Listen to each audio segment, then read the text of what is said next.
Sino si Satanas? Totoo ba siya?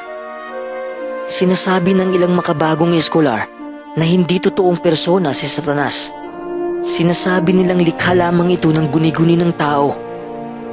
Hindi na bago ang isyong ito. Ang pinakamalubhang panlilinlang ng dyablo ay ang papaniwalain tayo na hindi siya umiiral.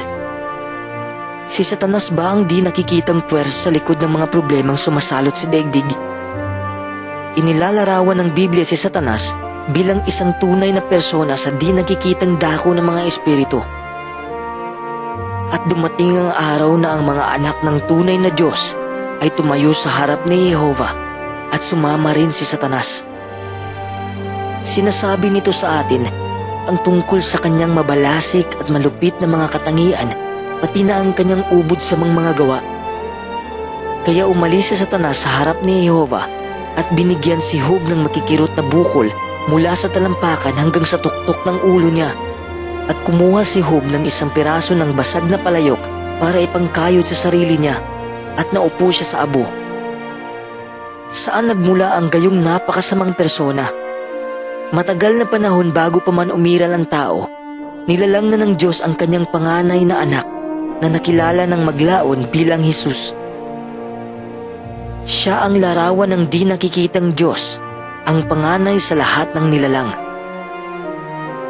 Pagkaraan, nilalang naman ang iba pang mga anak ng Diyos na tinatawag na mga anghel. Silang lahat ay sakdal at matuwid, pero isa sa mga anghel na ito ang naging Satanas. Hindi Satanas ang kanyang orihinal na pangalan nang lalangin siya. Ang pangalang ito ay isang paglalarawan na nangangahulugang kalaban, kaaway, tagapag-akusa. Tinawag siyang Satanas sapagkat pinili niya ang landasin ng pamumuhay na salansang sa Diyos. Ang espiritong nilalang na ito ay naging mapagmataas at nakipagpaligsahan sa Diyos. Gusto niyang sambahin siya ng iba. Noong nasa lupa si Jesus, ang panganay na anak ng Diyos, sinikap pa nga ni Satanas na hikayatin si Jesus na gumawa ng isang gawang pagsamba sa kanya. At sinabi ng dyablo, "Ibibigay ko sa iyo ang lahat ng ito kung luluhod ka at sasamba sa akin ng kahit isang beses." Hindi nanindigan sa katotohanan si Satanas. Kayo ay mula sa inyong amang dyablo at gusto ninyong gawin ang mga kagustuhan ng inyong ama. Mamamatay tao siya nang siya ay magsimula at hindi siya nanindigan sa katotohanan dahil wala sa kanya ang katotohanan. Nagsisinungaling siya dahil yun ang personalidad niya, dahil isa siyang sinungaling at siya ang ama ng kasinungalingan. Ipinahiwatig niyang sinungaling ang Diyos, gayong siya talaga ang sinungaling. Sinabi niya kay Eva na maaari itong maging kagaya ng Diyos, gayong siya mismo ang nagnanais na maging kagaya ng Diyos. At sa pamamagitan ng bandaraya, nakamit niya ang kanyang makasariling pagnanasa. Napaniwala na si Eva na nakahigit siya sa Diyos. Sa pagsunod kay Satanas, tinanggap ni Eva si Satanas bilang kanyang Diyos. Nang manulsul siya ng paghihimagsik, ginawa ng dating pinagtitiwalaang anghel na ito ang kanyang sarili na Satanas, kalaban at kaaway ng Diyos at ng tao. Ang katawagang dyablo na nangangahulugang maninirang puri ay idinagdag din sa paglalarawan sa balakyot na ito. Nang maglaon, inimpluwensya ng pasimunong ito ng kasalanan ng iba pang mga anghel na sumuway sa Diyos at sumama sa kanyang paghihimagsik. Hindi napabuti ng mga anghel na ito ang kalagayan ng sangkatauhan dahil sa pagtulad nila sa pagkamakasarili ni Satanas. Ang lupa ay napuno ng karahasan. Pero ang lupa ay nasira sa paningin ng tunay na Diyos at ang lupa ay napuno ng karahasan. Gaano kalakas ang impluwensya ni Satanas? Maaaring alisin ng isang kriminal ang mga marka ng kanyang daliri sa pinangyarihan ng krimen upang walang maiwang bakas ng kanyang pagkakakilanlan. Subalit pagdating ng mga pulis, alam nilang may kriminal sapagkat may nangyaring krimen. Sinisikap ni Satanas ang orihinal na mamamatay tao na huwag mag-iwan ng bakas ng kanyang pagkakakilanlan. Nang kausapin ni Satanas si Eva, nagbalat kayo siyang isang serpiente. Sinisikap pa rin niyang magbalat kayo sa ngayon. Binulag niya ang pag-iisip ng mga di sumasampalataya upang maikubli ang lawak ng kanyang makapangyarihang impluensya. Gayunman, tinukoy ni Jesus na si Satanas ang utak sa likod ng tiwaling sanlibutan na kinabubuhayan natin. Tinawag niya siyang tagapamahala ng sanlibutang ito.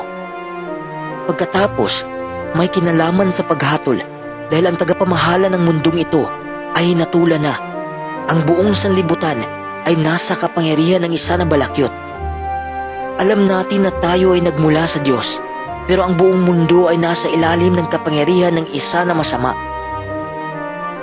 Mabisang ginagamit ni Satanas ang pagnanasa ng laman at ang pagnanasa ng mga mata at ang pagpaparangya ng kabuhayan ng isa upang iligaw ang buong tinatahan ng lupa.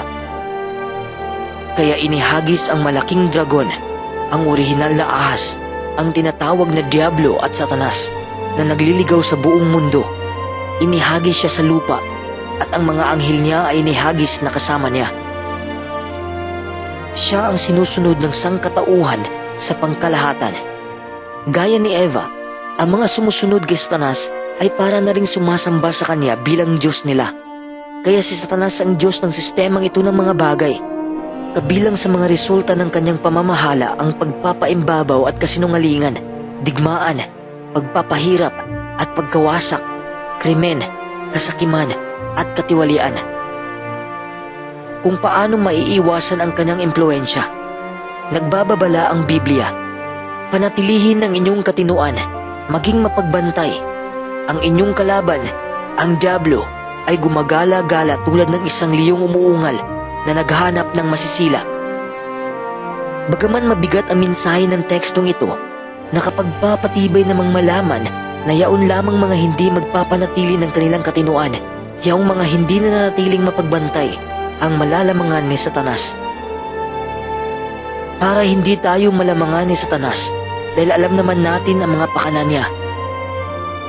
Napakahalagang tanggapin natin na talagang umiiral si Satanas at hayaang patatagin at palakasin tayo ng Diyos.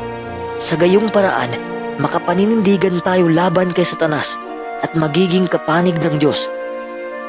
Pero manindigan kayo laban sa Kanya at maging matatag sa inyong pananampalataya dahil alam ninyong ang ganoon ding mga pagdurusa ay nararanasan ng lahat ng kapatid ninyo sa buong mundo. Pero pagkatapos ninyong magdusa ng kaunting panahon, ang Diyos ng walang kapantay na kabaitan na tumawag sa inyo tungo sa Kanyang walang hanggang kalwalhatian, kaisa ni Kristo, ang mismong tatapos sa inyong pagsasanay. Patatagin niya kayo, palalakasin niya kayo, gawin niya kayong matibay